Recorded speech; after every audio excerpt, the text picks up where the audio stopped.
Welcome back, everybody. We got week 5 of Double D's. I'm Daryl, And I'm Dave. and we're here to give you some updates. We got lots of injuries this week. I think the number one injury that fantasy owners are going to have to be concerned about, Cam Newton. He hasn't really practiced. He's not. Is he going to pass the concussion protocol for Monday night? With that being a Monday night game, it's a late substitution. You know, if you don't have Derek Anderson, don't you have to pick him up here?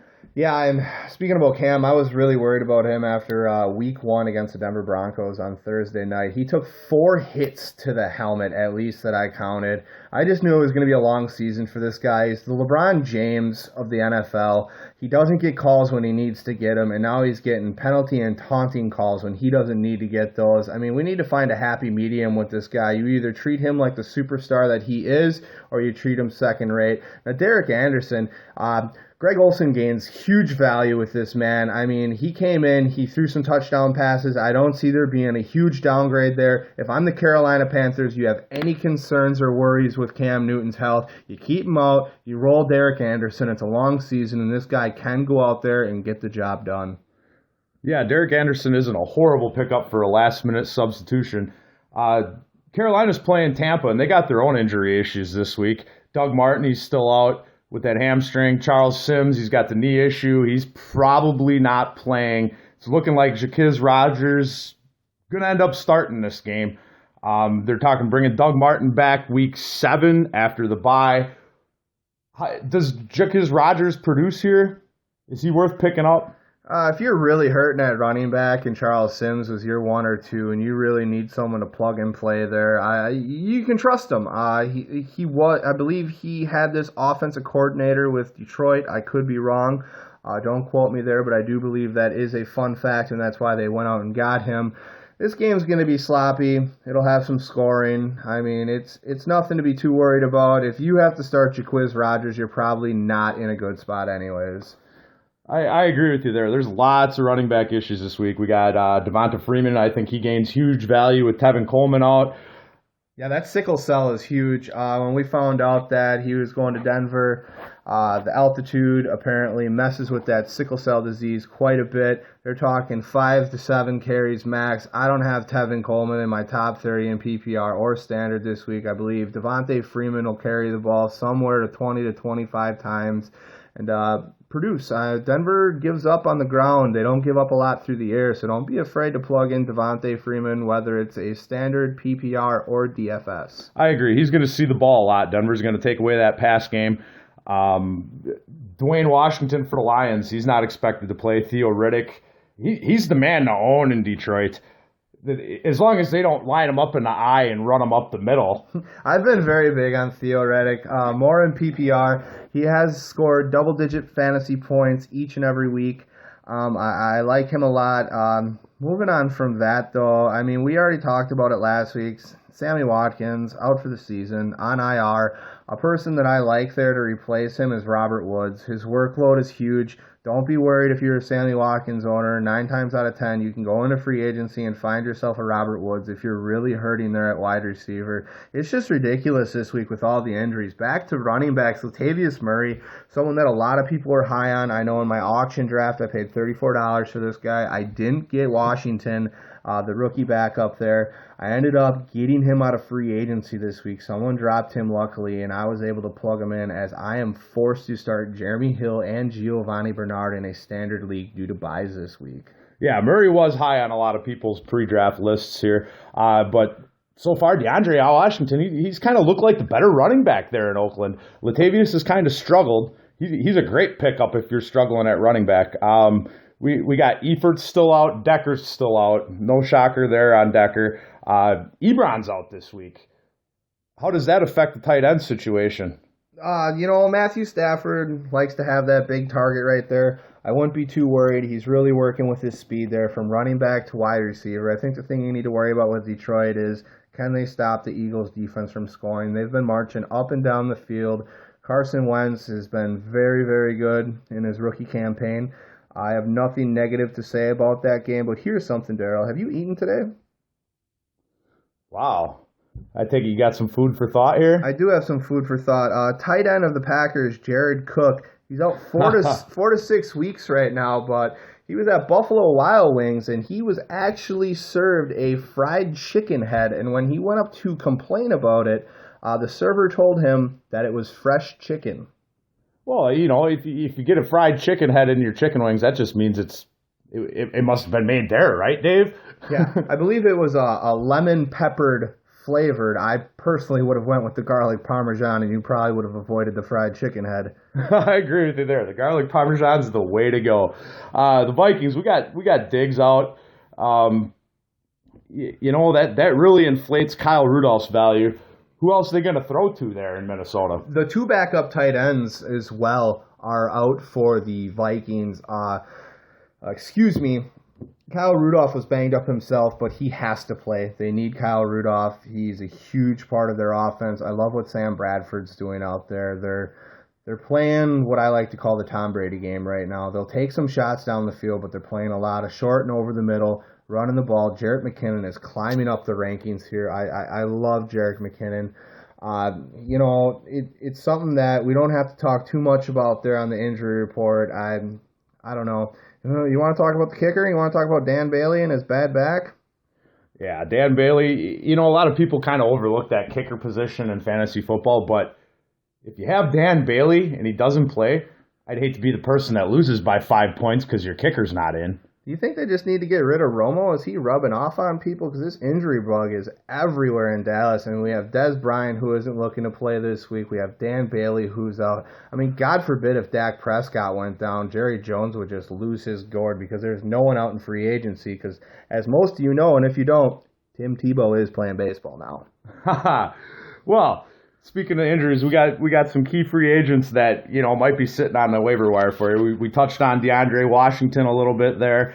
Tight ends, if Zach Miller for some reason is still sitting on the wire, you need to get him. Oh, absolutely. And we just touched on Jared Cook. Another great acquisition there would be Richard Rodgers for the Green Bay Packers, known as Mr. Hail Mary there, or here in Green Bay. I really like Hunter Henry. If you haven't picked him up, give him a look. Antonio Gates is questionable to play. Now understand, if you're not a Gates owner, Hunter Henry is a very risky ad, as if Gates plays, Hunter Henry's value goes back down to complete bench. I agree. I don't think Gates he's a shell of himself. His body's breaking down. Connor Brate for Tampa, another great tight end pickup, probably sitting in your waiver wire. Tampa tight ends, Austin Seferius-Jenkins. What do you think of him in the Jets? Is he going to do something here? Yeah. The Jets were talking this week. Brandon Marshall and Ryan Fitzpatrick really liked this acquisition. I mean, the Tampa Bay Buccaneers didn't want to have to deal with the PR with him getting the DUI, so they just released him. They got him for next to nothing, and this is a very big target. He had 2+ touchdowns going through the first 2 weeks, Austin Seferian-Jenkins. And with Eric Decker out, he gains a lot of value there. I know he had to learn a system, but it's not that hard to run 5 yards and cut. I agree with you. Guy you're high on, Brian Quick for the Rams. He's sitting on your waiver wire. You need to get him. Well, especially in standard. He had 2 touchdowns last week. Basically you're looking, is it going to Tavon? Is it going to Quick? Well, you got to think. I stated this last week and I've stated previously. I like number 2 wide receivers more than I like number 1. They have the worst defender on them. And this guy has speed. He has the talent. And Case Keenum's really coming around. If you look at the numbers, Keenum's numbers are better than Brock Osweiler's. Wow, that's pretty impressive there, Dave. One other guy, Terrence West. I don't know why, but for some reason, he's still sitting on waivers in a lot of Yahoo leagues. This guy needs to be owned. They cut Justin Forsett, and he's taken that running back starting job and just run with it. Something that's super funny there. Forsett was cut 2 times in a month time span. I mean, he actually posted his resume on Twitter looking for work. So between him and Ray Rice, I don't know who looks worse here. At least he didn't hit a woman and drag her in the elevator. I like Terrence West a lot. Someone that's going to cut into those carries is going to be Dixon, the rookie. He's hurt, but he is back from his injury. He won't do a lot this week. They're going to bring him in, work him out lightly. I'd say by week 8 or 9, Dixon's going to be the starting running back in Baltimore, and you can put it in the books. That wouldn't surprise me there, Dave. Dixon's got a lot of upside. They've already seen what they've gotten out of Terrence West. Now, Thursday's game. Somehow the Cardinals regardless of their defensive weaknesses. Their defense just kind of fell apart this year, huh, Dave? Yeah, I had a lot to say about that on our Facebook page, Double D's Fantasy Sports. As you know, I am a company man. I don't like the Cardinals' defense. It is beyond shaky. Last week, Fantasy Sports Live on ESPN had them as the number one defense, and I laughed pretty hard. I'm looking at the situation, though, with the 49ers, and I posted on our page. Was it the 49ers quarterback play that cost them the game, or was it the Arizona defense? I firmly believe it was the Arizona defense, but it is time for change with the 49ers quarterback. Colin Kaepernick needs to be the starting quarterback. His worst statistical season is still better than Blaine Gabbert's best season. He fits well with Chip Kelly's offense. I'm sick of hearing that he's still recovering from his injury. He's 20 pounds lighter. His strength isn't there. Come on, man.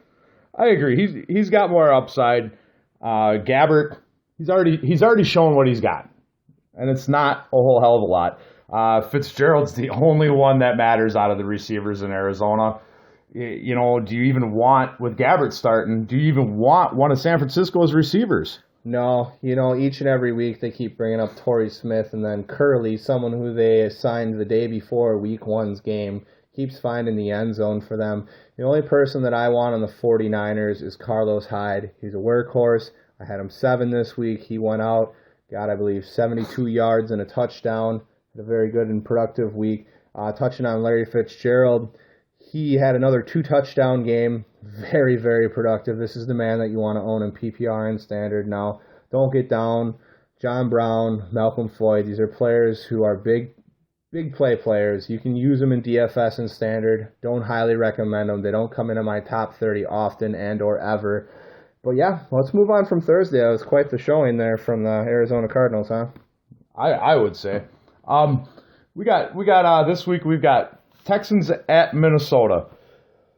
I've got Minnesota 24-17. It's hard to pick against that defense at home. They've only given up 50 points all year with 11 takeaways. We're kind of seeing a return of that Purple People Eaters defense. Even with Diggs out, I think Bradford does enough for them to win on offense. Kyle Rudolph gets force-fed the ball. I think Osweiler struggles. DeAndre, well, he's kind of disappeared so far this year. Lamar Miller, he's going to get his. He gets his touches. We had some flashes of Cordell Patterson sighting this last week. That was someone that everyone was high on last year coming in. He's got a lot of talent. I do believe McKinnon needs to rise up on everyone's list. This guy is for real. Asiata did vulture a touchdown from the goal line. You need to really look out for players in this game. I mean, Bradford, you know, he had 262 yards and a touchdown last week, 0 interceptions. Brock, 25 for 37, 254 yards, 2 TDs and 2 interceptions. Here's the thing about Texans. Brock Osweiler, through 4 weeks, has 5 touchdowns and 6 interceptions. DFS, I run the Vikings over and over and over again. Texans can put up points, but the Vikings are going to get turnovers, which really helps in DFS play. I agree. They've been thriving off of their defense. It's helped propel them to a 4-0 start, and I think it's going to carry them through the year. We got Bears versus Colts. Sorry, Daryl. I just asked you a question before we actually started recording our podcast, and there was 2 players that accumulated 111 yards last week, one with a touchdown, one without a touchdown. They were on the same team. Your hint is that they were in this game. You care to give a guess to see who those 2 players were? Wow. Are we talking... Either Bears or Colts. There was 2 players that had 111 yards apiece. One had a touchdown. Jordan Howard, Eddie Royal? Absolutely. Those are the 2 players that had 111 yards.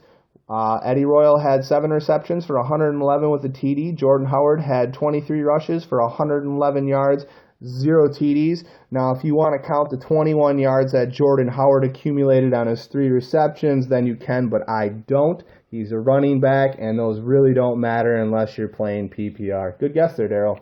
Well, thanks, Dave. You kind of had me worried there. I threw out a random. The Colts, they're coming from London. They're the first team to play the week after being in London. They chose not to do that. Why? I want the week off. I think they're going to have a London hangover. I think they still win this game. I got Colts 31, Bears 24. The Bears haven't scored 17 in a game yet this year. I think they do it here. Frank Gore became the 10th leading rusher in NFL history last week. I think the Colts ride him. The Bears' pass defense is better than a lot of people give it credit for. Hoyer, he's playing extremely well in the place of Jay Cutler. You can call it arrogance or you can call it confidence. Mr. Chuck Pagano did beat cancer, and you do have Andrew Luck, so I believe they weren't worried about coming off the London trip. They had plenty of time to get rid of their jet lag. The thing that I do like about their wide receiver play is they're the perfect type of matchup to go up against a good defense. You have Philip Dorsett, who only had 1 reception, 64 yards and a touchdown. T.Y. Hilton, 7 receptions for 42 yards and a touchdown. They're not high volume, but they get the job done. I agree with you on Hoyer. I said a couple weeks ago that he was a huge downgrade from Jay Cutler. I'm eating my words on that. He's looking to be better. I still prefer Jay Cutler when it comes to cold weather. Zach Miller, he's hit or miss. I like him. Someone you can find in free agency if you need him. Not a must start. Only 3 receptions, 31 yards. He did find the end zone last week. I dropped Alshon Greatly on my list this week. I have him 22 at PPR. The guy is just iffy. He comes up on the injury report again. He should be there all year. Eddie Royal, super questionable to even play this week. I'm worried about the Bears. I have this score 20-21. Bears versus Colts, and to touch on the previous game, I was Texans 21, Vikings 24. Yes, we got Jets versus Steelers in Pittsburgh. The Jets, Fitzpatrick's kind of melting down. He's got 9 picks in 2 games. I got Steelers 41, Jets 10. The Steelers offense, they're running all cylinders with Le'Veon back. AB gets his, especially with Revis being a game-time decision. Berger, I think he's going off this week. Le'Veon, he'll get his. I don't think he repeats the performance from last week. Forte and Brandon Marshall, if you own them, well, guys, I'm sorry. I think they struggle both this week. I don't see Fitz being able to get Marshall the ball. Did they go to Geno? Oh, God, no. You stay with Fitzpatrick. He went to Harvard. You stick with Harvard. I did tell you earlier that I woke up with a little bit of an allergy problem, that I was only going to give one Gryffindor, but it is my Steelers with the Gryffindor! I am telling you right now, this is not a fluke. The Steelers are not going to let people score on them the way that the Philadelphia Eagles did. Big Ben will repeat what he did. 4+ touchdowns, 300 yards. Le'Veon Bell will continue to be the number 1 running back week in and week out. The Jets have a stellar run game, but again, what people don't realize, he lines up wide. If you watched that game last week, Le'Veon Bell physically walks the ball up to the line of scrimmage, finds his hole, and then does work. This man is hands down the prime example of what you want your running back to be. He's a thing of beauty from God. He'll have 150 yards. He'll have 2 touchdowns. Don't worry about Antonio Brown. He had a soft week. Just kidding! 4 receptions, 64 yards, and 2 touchdowns. Here's what Le'Veon Bell brings to the table. Jesse James wasn't even a viable option until last week. Who got a touchdown? Jesse James! 2 receptions, 15 yards, and a touchdown. Who else did you not hear about until last week? Oh, Demarius Hayward-Bay? Touchdown! All I'm telling you is Le'Veon, what he brings to the table is touchdowns. All this guy does is win. I'm telling you, if Martavis Bryant wasn't suspended because he couldn't stay off the weed, they would not lose another game, and they'd win the Super Bowl by 50. Put it in the books. I agree. Le'Veon opens his offense up big time. You watch him play last week, and it looked like he was a man amongst boys. Speaking of men amongst boys, we got Titans-Dolphins. And the Dolphins, I failed again, I'm sorry. Let's go 38-14, Steelers over the Jets. My bad there. No problem, Dave. I got a little caught up in my own emotions. I'm caught up in mine here, too. I'm a Dolphins fan, and I hate watching this team just fall apart. Ever since Dan Marino, they've struggled. Hurricane Matthew's out there. I think Hurricane Matthew ran through the Dolphins' backfield. They're juggling running backs. Foster's hurt. Is it the offensive line? Is it Tannehill? Don't matter. The only player I want on the Dolphins is Landry. I got Titans 27, Dolphins 16. DeMarco continues his domination. He's going to run through this team. They're just going to force feed him the ball. I have him as my number 2 running back this week. Arian Foster, questionable again. You don't want anyone in the Dolphins' backfield. We state that week in and week out. DeMarco Murray also comes in number 2 on my list. I have this game 21-17. Here's a player to look out for. Not many people mention him. Everyone's about Jarvis Landry, Devontae Parker. Kenny Stills. For some reason, this guy gets a catch or two each week, and he turns it into a long catch and run for a touchdown. Last week, he had 1 reception for 74 yards and a touchdown. Look for him to be the hot point for the Dolphins. I mean, Jarvis Landry's going to get his, but I do have Kenny Stills getting another long catch and run. He runs these cross routes for about 5 to 10 yards and just takes off with that massive speed. It's going to be an awful game to watch. It's going to be the DeMarco Murray show. I agree with you. Kenny Stills, he's a great boomer bust player. Mm-hmm. He's that guy that's going to get you 1 or 2 catches, but like you said, Dave, that 1 or 2 catches, they're going to turn into big yardage, most likely a score. Great big tournament DFS play right there. If you want a player that's going to go get you, 10 to 15 points that no one else started off 1 or 2 catches, he's one of the players that you look at. I agree. We got Eagles versus Lions. Wentz, he's growing here. He is the real deal. He really is. The Lions D, they're giving up a passer rating over 120 to every quarterback they've faced this year. Marvin Jones Jr., he's got that hamstring issue. He's banged up a little. Stafford, he is at home, so he's going to get his. Carson Wentz, I think he does enough with Jordan Matthews. Ryan Matthews coming back, I don't think that matters so much.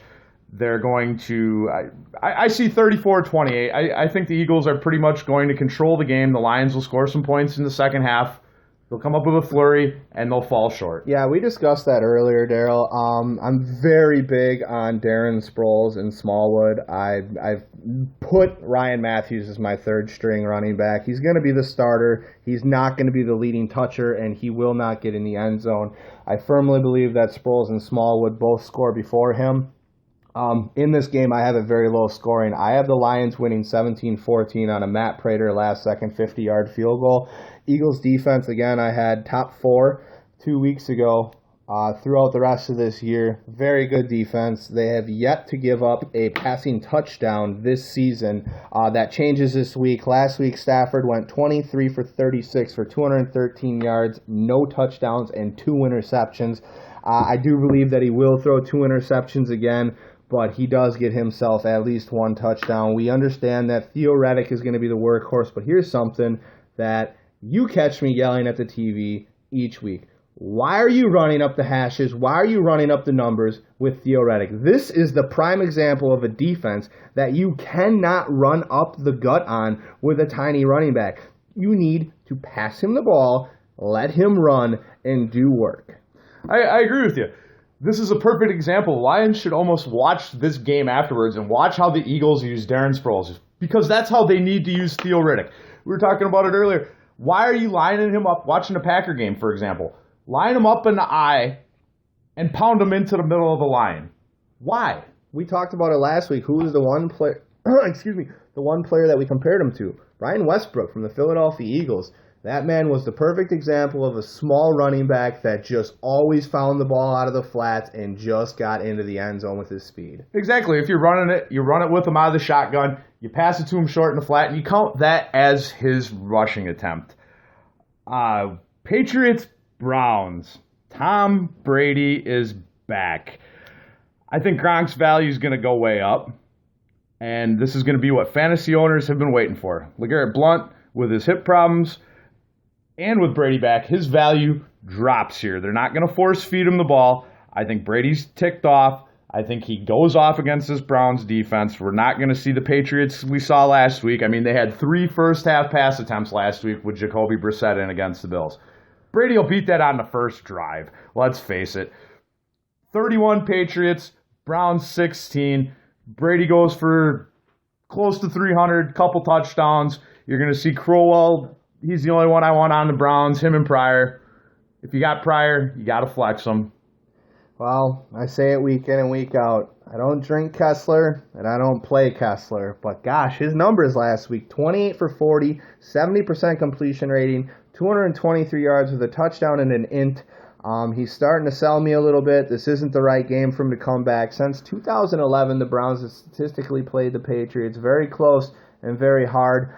I like this game to be a little bit closer than most people see. I have the Patriots 26, Browns 17. I also have LeGarrette Blount falling very, very far down the depth chart. I have him 28 on my standard. He doesn't come in on my PPR. Someone that I moved up here very high, James White. James White gains tremendous value with Tom Brady coming back. If you've watched Tom Brady over the years, he's really gone from throwing that long ball to a Randy Moss to a 5 to 10 yard dump off. He gets the ball out fast and efficient, and they keep moving it. With Martellus Bennett as the addition there, they have 2 big blockers with him and Gronk, plus 2 big targets to throw to. Someone that I'm worried about in this game is Julian Edelman. It was brought up that he hurt his foot. There will be a game time decision with him. That is something you need to look for on our Facebook page. We will update any injuries that we have touched on already and any new ones that do come up, so you can adjust your lineups accordingly. I agree. If Edelman sits, I see him go into a lot of that 2 tight end set like they used to run with Aaron Hernandez. James White takes over that Dion Lewis role. Tom Brady's back, and he's ticked. We'll just put it that way. I think he goes off. Do you think they check the balls before the game, Daryl? I don't think Brady's worried about anybody's balls except his own. Okay, we got Redskins Ravens. He's got Giselle at home. He ain't worried. Right? Giselle's checking balls. Redskins Ravens. Jordan Reed. Last week, he's been kind of struggling on here. He broke out last week. He's the fastest tight end to reach 200 catches.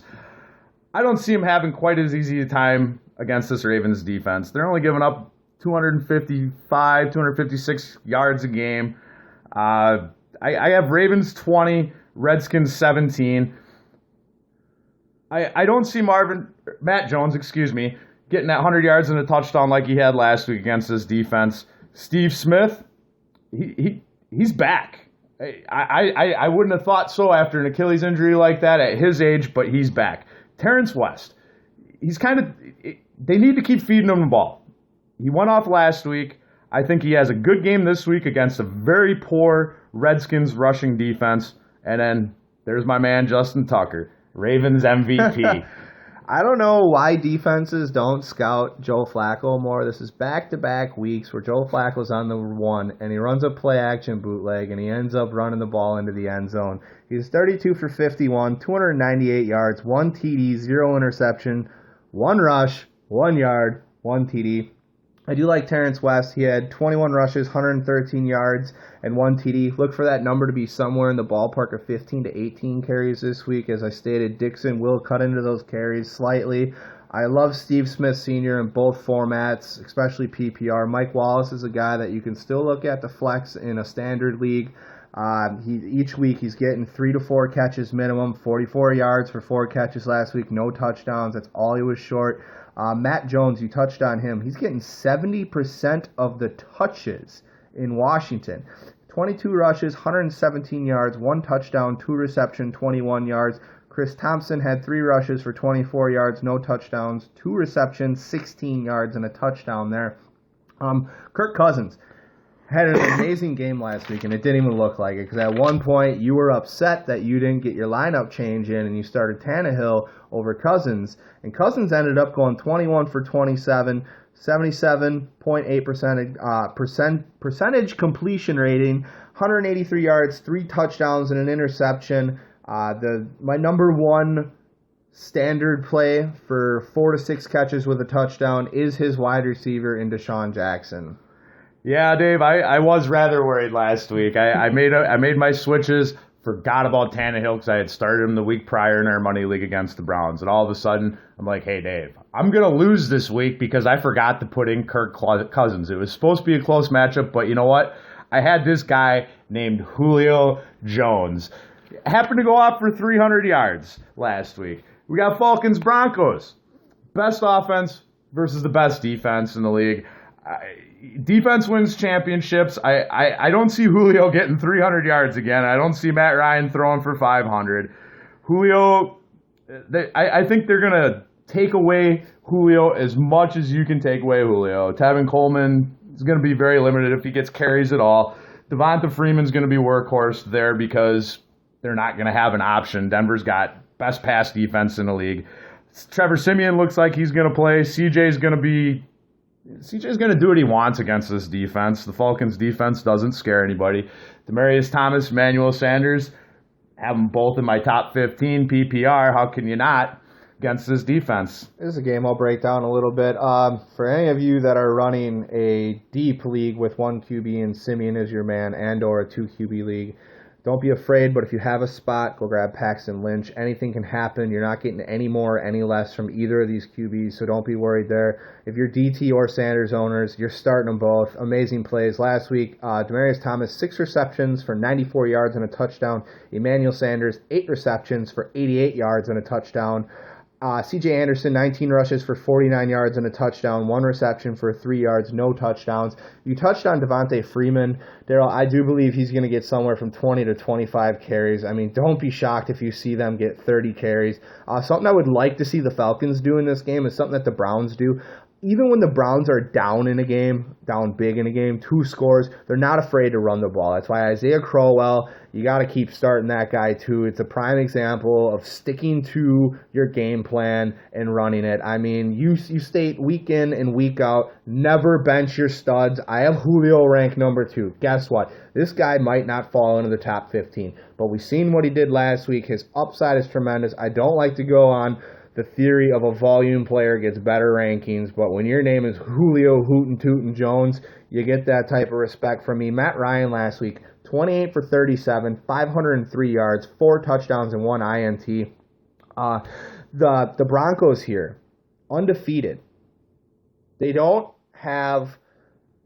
What is it? Who went down? Was that Ware? Yeah, Ware that Ware went down on the line. Correct. So that's why their run defense is a little shaky right now. Imagine when that guy comes back. Well, guess what? Who's still going to beat him, baby? That's the Pittsburgh Steelers! I like your optimism there, Dave. I have this score, it. 28 Broncos, Falcons 14. I got Broncos 23, Falcons 13.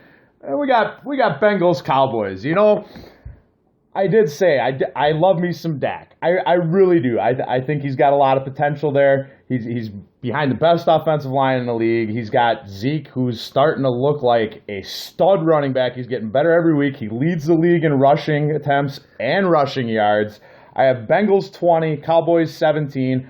I think A.J. Green, Jeremy Hill, they're going to be too much for the Cowboys to overcome here. I have this score, Cincy 24, Cowboys 21. You mentioned that Zeke's leading the league in rushing. I actually took him with the 10th overall pick in our 3-keeper league. I stated that I traded him and Lamar Miller away to get me some girly fries. Ended up moving those pieces around, bringing in Antonio Brown. Well, I got Zeke back, and I traded him away again. I don't know what it is. Running backs to me are great, but when you're telling me I can pull in Odell Beckham Jr., Tevin Coleman, Randall Cobb, some key pieces that I moved as soon as that trade went back in and got myself... Oh, and Eddie Lacy was in that trade. And I went and got myself Jordy Nelson and Lamar Miller. People, go on our Facebook page. You need to look at the team that I'm rostering in our 3-keeper. You have any trade advice that's needed, someone you want to go get, someone you want to get rid of, come to me. I'll let Daryl tell you. He has one rule, and he broke it. What's that rule, Daryl? Yeah, fantasy, I've learned you don't trade with Dave. He's going to try and talk you into it. He's going to upsell the players he's getting rid of. And I've learned a long time ago, if he's going after a player on your team and trying to get rid of somebody, it's for a reason. This guy is Trade Master D. In the house, he turns nothing into something and something into studs. I got Gronk for Eric Decker, Tyler Eifert. No, excuse me. I traded away Eric Decker, Tyler Eifert, and who was that? Is Fitz involved in that? Larry Fitzgerald. That was the one piece I didn't want to get rid of. And then I pulled back Gronk and Kelvin Benjamin. Right now, Gronk is on the block. I have no problem trading this guy away. Hey, Lance, if you can hear me, let me get Shady McCoy. I do believe, Dave, you traded Zeke twice this year. I think you traded Gronk 3 times last year. Yeah, I might have to go back out and get Zeke again. I mean, I've already acquired Jordy before, traded him away, and just brought him back in. There's two players that are untouchable in my league. I call them the Dons, and that's Antonio Brown and Le'Veon Bell. We're going to move on from that trade talk right now because we can get into that later. Okay, we got Chargers, Raiders. You know, the Chargers, they've had so many injuries everywhere. Offense, defense, Gates, is he healthy or not? I'm leaning towards not. They've blown two huge leads this year. I got Raiders 38, Chargers 35. I think it's going to be a high-scoring game. Carr and Rivers are going off. It's going to be a lot of throwing. Melvin Gordon's going to get his. DeAndre Washington, I think he's better than Latavius. I think he proves it this week. Amari Cooper, is he going to break out, or is he just kind of hitting that sophomore slump? Oh, this is his breakout week for sure. This is the defense to do it against. I'll touch on another player in a later game here that I feel the same way about. Amari Cooper will have a big week, but last week, it's hard to just not say that you don't love number twos over number ones. Michael Crabtree, 7 receptions, 88 yards, 3 touchdowns. I picked up Washington in 2 out of my 3, if not 3 of my money leagues. I really like him this week. He's got huge upside. He's looking to carry the ball anywhere from 17 to 20 times. Derek Carr last week, 25 for 35, 199 yards and 4 touchdowns. This is a guy that you could have a Tom Brady, an Aaron Rodgers, Matt Ryan, and bench those guys with ease and put Carr in this week. I mean, you can't get sold on the name. Now, don't get me wrong. I'm a firm believer, Aaron Rodgers at home, especially off a bye week. Yeah. No brain start there. Don't be afraid to start Derek Carr. Eli Apple is back for the Giants. The Giants put $100 million into their defense in the offseason. I mean, I know A-Rod's going to get his, but again, what's your points? What are your bonuses? Things like this. Understand Cheeseburger Eddie has a bigger value to the Packers than Washington does to the Raiders. I mean, if you look at the numbers each week, Murray gets under 50 yards in his touchdown, and he's outrushed by Washington. They just don't get a lot of high volume there when it was a split backfield. It'll be interesting to see here. I love the wide receivers in Oakland. Don't get me wrong, I like the wide receivers in Green Bay as well. I guess that one's more of a horse apiece. You can take A-Rod out of the equation, but if you have a Brady, you have a Matt Ryan, you have someone of that caliber, don't be afraid to just plug Derek Carr in with no fear. I agree with 24-17. Sorry to cut you off there, Daryl. No problem. I actually cut you off, Dave. I agree with you on Carr. I mean, this Chargers defense is just falling apart. Offense, too. The injuries have been right. It's been the story of Phillip Rivers' career the last 3 or 4 years. I mean, the guy just – I feel bad for him because they have so many injuries. Okay, we got Bills versus Rams. Sorry to step back there on that. Do you feel like Phillip Rivers should request a change of scenery? I mean, it's not that they're not trying to build around him. They went and they got a line. You got Melvin Gordon. But, I mean, it seems like he's wasted some of the best years of his life out there in San Diego. I think if he ever wants to go after a ring, he needs to try and do something now. Now I know why Eli wanted out of there when San Diego drafted him, forced that trade. I kind of feel bad for Rivers because the team around him, he puts up, he's got numbers that, if he continues for a couple more years, give him that Hall of Fame potential. But without ever doing anything in the postseason, I think they made the AFC Championship game one time with his team. Without any of that postseason winning, he's going to have a struggle to get in there. I think if he can get out of there, he needs to. Well, here's something before we move along, too. Does Melvin Gordon have that first-round value right now? So if someone came at you, and obviously me, I wouldn't, but I had the offer of Melvin Gordon for Antonio Brown. I chuckled at that myself, Kenny. I mean, he does. When someone's on your team and he's your clear-cut number one, he's the reason that you're moving the ball along, and you can't let him go for less than that. I didn't think that I would see myself saying that this year. I was high on him, don't get me wrong. But first-round value is what he's looking like right now. How do you feel about that? I didn't see him beginning of this season having first-round value. He struggled last year. The Chargers did draft a little help on their line. They brought some people in.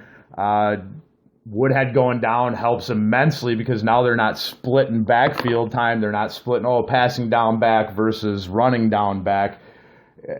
First round value, Yeah, and I know what you mean about the trade. I was shopping Julio. I got the same offer from the same guy. I'll give you Melvin Gordon for Julio.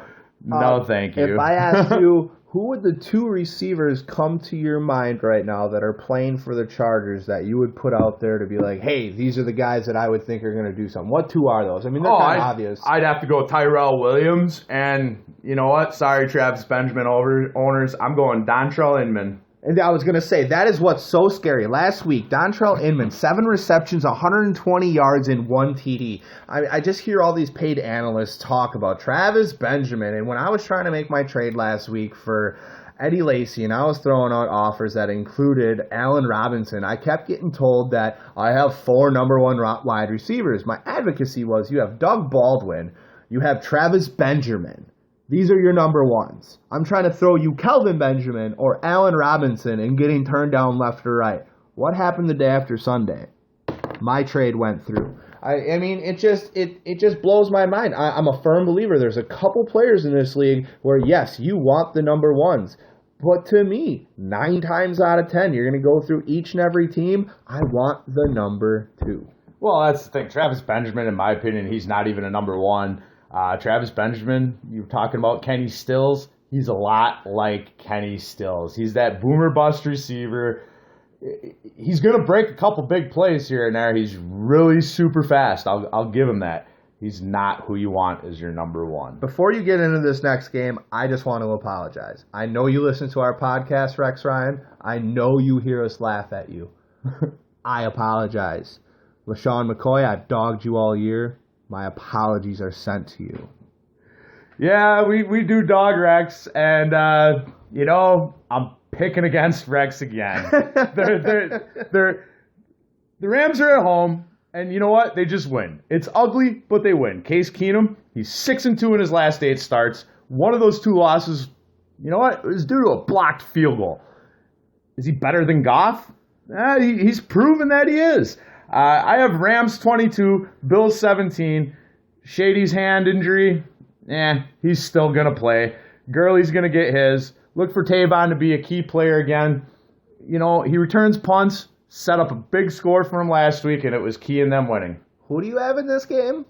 Rams 22, Bills 17. Wow. So you're telling me Rex Ryan needs to listen to a little DJ Khaled, so all he can do is win. But wait, he shut out the Patriots last week. This is where I understand Brisket was under center. They're in New England. This is what really got my attention. Rex Ryan, again, I apologize. Please don't make me look bad. I have the Bills 17, the Rams 14. Shady McCoy showed up on the injury report with a hand injury on Friday. They do believe that he's going to play in full. Last week, 19 rushes, 70 yards, no touchdowns, 6 receptions, 38 yards, and 1 TD. LaShawn McCoy owners, God, you got to be counting your blessings. We're going into week 5. He just got a hand injury and it was in practice. Don't be alarmed. When this guy goes out for the season, it's knees and ankles, and that's about a month in, 3 to 4 weeks. We're about to hit that cold weather. If you want to hear from me, I'm gonna give you a little trade advice on what to get rid of for LaShawn McCoy because his value is super high right now. Tyrod Taylor. In a 2 QB league, you're starting him each and every week. He's just showing that he can do it on the ground and through the air. 27 for 39, 264 yards, 1 touchdown, 5 rushes, and 28 yards. We talked about Woods, Robert Woods being a very good free agency ad. He had 7 receptions, 89 yards, and no TDs. And again, this is against a very good Patriots defense that I do believe I have ranked number 2 again this week. The hooded one is a master and a master of the arts.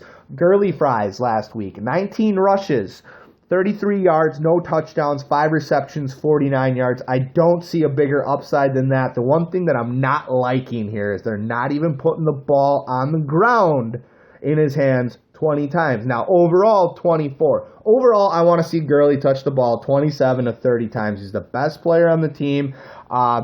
Britt, 4 receptions, 82 yards and a touchdown. Quick, 2 receptions, 69 yards and 2 TDs. This is what you didn't see in week 1 when they played the San Francisco 49ers. They could not pass the ball at all. They go into the next week and play Seattle, and they beat Seattle. All they have to do is pass the ball. The Rams are for real. Look out for them. I agree. The only reason I'm picking against Rex is because maybe I'm just a closet Buffalo Bills fan, and every time I pick against them, they win. Lord knows my brother is, and God, he has the worst luck in fantasy football. This guy this year lost his first pick in Adrian Peterson. He lost his third pick in Keenan Allen, and he lost Danny Woodhead as well. I mean, there's just not too much you can do to overcome this. And keep in mind, this is a 3-keeper. I feel bad for my brother. He does have Christine, Michael, and Rawls. He has a little bit of hope there. Matt, if you need any trade advice, please get a hold of me. You know I'm willing to help you out. I would love your trade picks. Picks for the future draft. Your brother, this isn't just the first year. Last year he lost AP. And the year before that, didn't he lose AP and Doug Martin? And it's not bad strategy. I mean, he picks the right players. The right places. They just get hurt. You had Keenan Allen this year in our 2 QB league. I had Danny Woodhead. I mean, we've overcome injuries ourselves, and it's a bummer. For all you fantasy owners out there, we send our sympathy and sorrows to you if you've lost a lot of big-name players and you're looking to have no hope. But guess what? There's always fantasy basketball, and we're here for that too. We got Giants-Packers Sunday night in Green Bay. Speaking of prove it time with Amari Cooper, we got Odell Beckham Jr. Is he going to come off his temper tantrums? I think so. Eli, most consistent, inconsistent fantasy quarterback in the NFL. He shits the bed random times, goes off random times. I think he's due for a big game. The Packers run D, number 1 in the league, but they give up almost 310 yards passing a game. Sam Shields is out. I think ODB goes off. I think Eli goes off. But you know what? There's a little man called Aaron Rodgers. He's beastly at home. The Giants' defense, no interceptions, no forced turnovers this year. A-Rod gets his. Jordy, 2-score game. I got Packers 34, Giants 28. God, I love to hear that 2-score Jordy game there. Here's someone we didn't touch on in the injury report, and that's Rashard Jennings. What I'd like to see the Giants do with this guy, I've seen a lot out of Darkwa and Rainey last week. Go get some value for him. I mean, he's injury prone, he's fumble prone. You don't need him on your team. I know you're not getting rid of him right now, but it's just a guy that I don't even like to have to think about playing. I compare him to Ryan Matthews. Last week, Darkwa had 12 rushes for 48 yards and a TD. Rainey had 4 rushes for 22 yards, 7 receptions, and 43 yards. I love those numbers. Those aren't horrible numbers. They played the Vikings, and they put up those numbers. Some things that you might be surprised about. I was trying to sell Victor Cruz and a Sterling Shepard in a package deal to the gentleman that had Odell Beckham Jr., and he said he didn't want to double up, let alone triple up on his wide receivers of the same team. But Victor Cruz, 5 receptions, 50 yards, led the receiving core of the Giants last week against the stout defense from the Minnesota Vikings. Shepard was 4 receptions for 30 yards. You're going to see those numbers jump through the roof this week against the Packers secondary that has just got awful. I said there was another player that I was going to talk about this week that if they were going to do it, it was going to be this week, and it's Odell Beckham Jr. He has to have a breakout game this week. He loses a lot of value and a lot of trust in fantasy owners if he does not have that week this week, which is the reason why I went and bought low and sold high. I agree. When Eli Manning, who is one of the most, quiet, not vocal QBs in the league, when he's calling you out, it's time. I did bring that up when I was talking to you. I'm like, when Eli comes up to you on the sideline, let alone in the media, and calls you out, there's a problem. Eli is a professional through and through, and you don't see that unless there's a problem. I have this game, by the way, Packers 31, Giants 28. A slobber knocker in Lambeau. Lots of passing yards. Both A-Rod and Eli make my great top DFS 4. plays. Great DFS plays. My top 4. You want a very cheap DFS play that we've touched on a lot? That is Washington out of Oakland. He's somewhere around 35 to 4K between DraftKings and FanDuel. Super cheap running back play with a lot of volume. Another good DFS that I love, Mr. Hoyer. He's super cheap for a quarterback. When you can get a starting quarterback for $6,000 and he's putting up 300 yards and 2 TDs, how do you not go with that? I know Burgers gets his, but he's way more. The Browns are the cheapest defense, and they'll get you double-digit points. Put it in the books. I agree with you there, Dave. They are a cheap defense, and they're a sneaky play. We got Bucks, Panthers, and Carolina. I have, it's kind of an upset, but not really. I got Bucks 24, Panthers 20. I think Jameis and Mike Evans, they exploit this reeling Panthers defense. kind of should have re-signed Josh Norman. Cam's not playing, no Jonathan Stewart. Even with Charles Sims and Doug Martin out, you know what? I think the Bucks are going to do just enough to win. Greg Olson's going to get his. Derek Anderson's going to look for him quite a lot. There needs to be a GM change here. They've released a cornerback rookie that got burnt by Julio for those 300 yards. Same man who didn't want to sign Josh Norman. There's a big problem in my firm belief with that. Derek Anderson last week when he came in was 17 for 23 for 172 yards, 2 TDs and 2 interceptions. Now, he didn't play the whole game, so those 2 interceptions kind of worry me some, but he was coming from behind, trying to work some balls in there. Someone that I believe is going to have a really big game this week is Mike Evans. Mike Evans is going to go on a tear. He had 5 receptions for 59 yards last week. Winston makes my top 10 QBs this week. He went 17 for 35 for 179, no TDs and 2 interceptions. He did have 5 rushes for 19 yards and a TD last week. In standard, I like the Artis Payne still. He only had 6 rushes for 12 yards, but in PPR, Fozzie Whitaker, 3 rushes, 6 yards, 0 TDs, but he had 9 receptions for 86 yards. No touchdowns. Still, those are awesome numbers. You touched on Greg Olson. He should have a very big week this week. Kelvin Benjamin owners, don't be worried. He's a wide receiver 2 to me. Guaranteed tight end start. He's not going to go get you 20 to 30. He's going to get you 10 to 15. He's going to find the end zone. I have this game, Panthers 30, Tampa Bay 28. Definitely watch out. I mean, we're looking at some definitely iffy plays here. I just want Cam Newton to get healthy. Such a great QB, such a great player for this league, on the field and off the field. I agree with you there, Dave. Jameis and Mike Evans, like I said, they're going to exploit it. I don't have Jameis in my top 10. I have him at 11. What are you going to do there? You could be in a 12-person league and he's still a starter. Yeah, you're still starting him if you got him at QB. Well, here we get to our Belichick or bust player of the week. Can we make 2? I have 2. I talked myself into a second. I'll let you find the second if you want. You can say your 1, and then I'll go through my 2. You go for your 2, and I'll find one here. My 1 right away as we were talking, I'm going to go with Quick from the St. Louis Cardinals. St. Louis Cardinals. I was really off there. Excuse me. I'm on a lot of medication today. The LA Rams. I had 2 touchdowns last week. He had a score again the week before. I'm kind of high on this guy. A great standard play, not so much PPR, great DFS play. And Kenny Stills, he's another Belichick or bust play for me. This guy gets his 1 to 3, maybe 4 receptions. The thing that I like more about him than Mike Wallace is he gets that yak, that yards after catch, and he really goes out there, gets you a lot of points. He is my Belichick or bust. Well, my first pick, Brian Hoyer. The man's starting to do it week in and week out. The Colts defense, well, they're horrible. They're coming off a game in London. I see Hoyer. He's my Belichick or bust player of the week. Going for a second one, that's tough. But it's going to have to be DeAndre Washington. I think he's going to have a good game against this Chargers D at home. Couple goal line catches. I think... Is it Belichick or is it bust? What do you think? I think it's Gryffindor!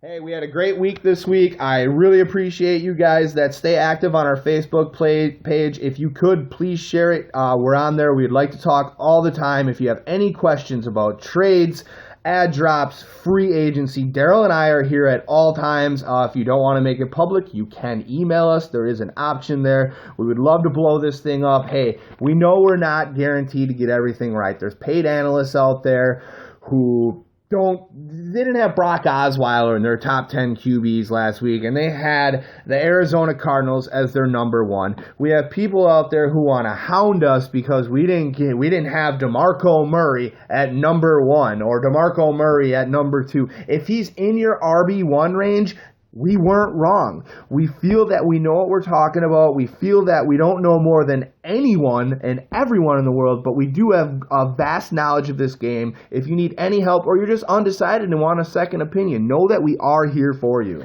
Yes, we're open to conversation, discussions, disagreements. Although, Mr. Vandenbogaard, our troll, if you come with a disagreement, please come with some facts to support your side of the argument. Yeah, you can take yourself back under the bridge there. We told you that we're not going to block you. We have no problem with educated debates. We don't have a problem with uneducated debates. But when you're going to tell us that you had someone higher than you truly did or did not, please have something to back that up and show it.